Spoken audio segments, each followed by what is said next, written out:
Give me 5 minutes of your time, because in less than 5 minutes, I'm gonna teach you to mega flop it like Phil Mickleson does famously with ease. Come on in. Oh, and by the way, remember to like and subscribe down below. Here we go. The mega flop. Most people think it's the most difficult green side shot you'll ever have to hit. I'm here to break it down for you. I'm gonna make it a whole lot easier.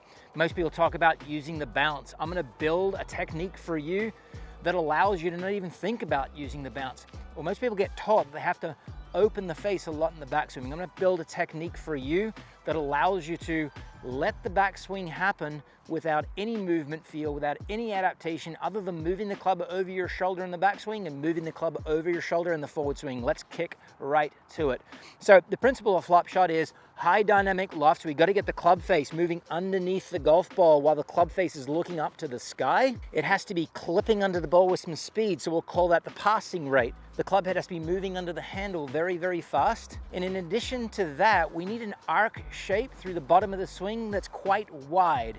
Here's how we build all of that into some pretty simple steps. So step one is when you're taking your stance, create a very wide base. Create a base that's some great distance outside your pelvis line, outside of your hips.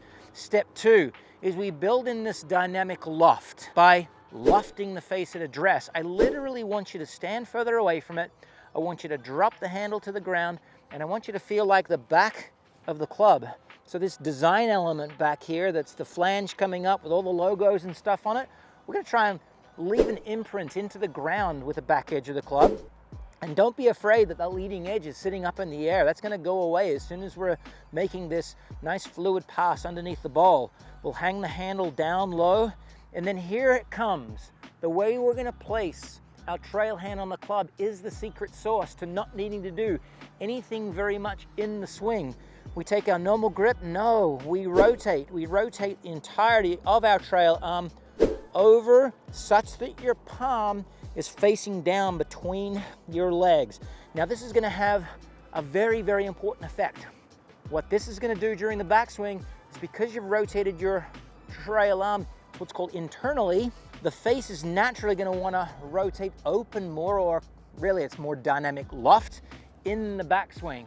So all this backswing stuff you may have been taught actually falls to being not even important if you just create this grip structure, and then it's just a matter of moving the club back towards your back shoulder and then moving the club over your lead shoulder such that it touches your collarbone with a nice fluid, long, languid stroke, just like so.